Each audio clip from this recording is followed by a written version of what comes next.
नमस्कार, आप देख रहे हैं जी बिहार झारखंड का डिजिटल प्लेटफॉर्म और मैं हूं आपके साथ मीना। टाना भगत नाम सुनने में थोड़ा अनजाना सा है, लेकिन भारत की आज़ादी के आंदोलन के इतिहास का एक पूरा काल इस समुदाय को समर्पित है। टाना भगत समुदाय की बात आज हम इसीलिए कर रहे हैं क्योंकि 15 नवंबर को झारखंड राज्य अपना स्थापना दिवस मना रहा है। 21वीं सदी में अपने 21वें साल में जब राज्य के कदम बढ़ रहे हैं तो एक बार पीछे मुड़कर देखना जरूरी हो जाता है। पीछे मुड़ते ही दिखते हैं पूर्वजों के संघर्ष, शहीदों की शहादत और गुलामी के खिलाफ विद्रोह। इनमें सबसे आगे खड़े दिखते हैं टाना भगत और जतरा उरांव।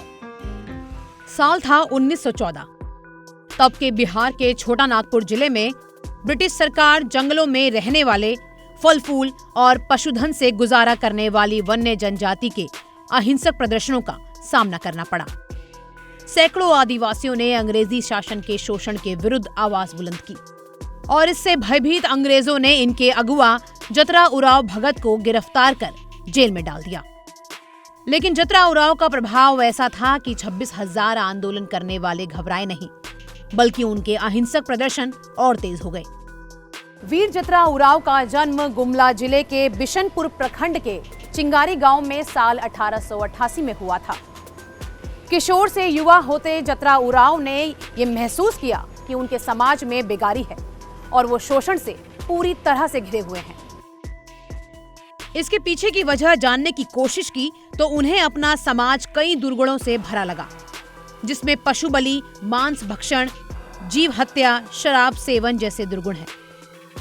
इसके बाद उन्होंने पहले सामाजिक सुधार आंदोलन चलाकर लोगों को संगठित किया।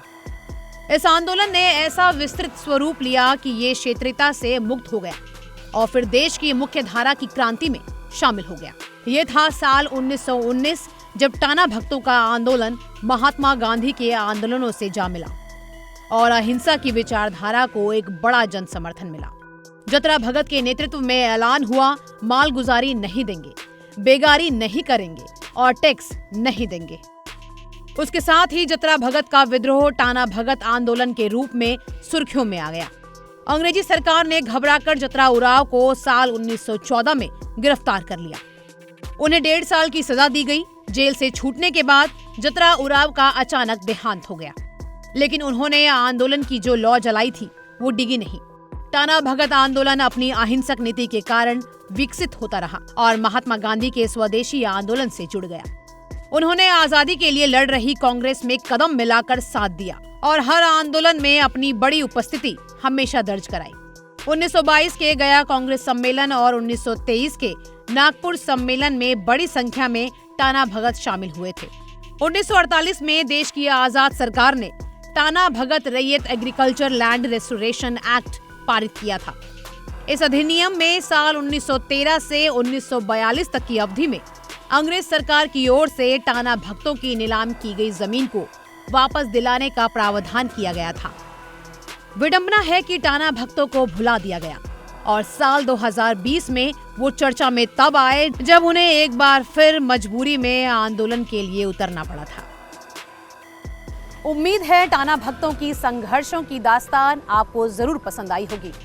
आगे भी कई और कहानियों से आपको रूबरू कराएंगे। देखते रहिए जी बिहार झारखंड। नमस्कार।